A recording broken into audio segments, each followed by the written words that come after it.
Friends of കേരളയും sun സിറ്റീസും പോളിക്ലിനിക്കും സംയുക്തമായി റിയാദിൽ ഗസൽ സന്ധ്യ സംഘടിപ്പിച്ചു. കേരളത്തിൽ നിന്നെത്തിയ പ്രസിദ്ധ ഗസൽ ഗായകൻ റഫീഖ് യൂസുഫ് ആണ് ഗസലുകൾ അവതരിപ്പിച്ചത്.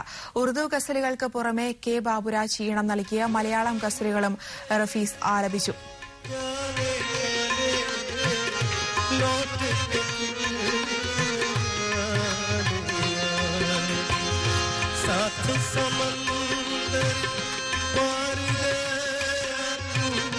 हमको मार गया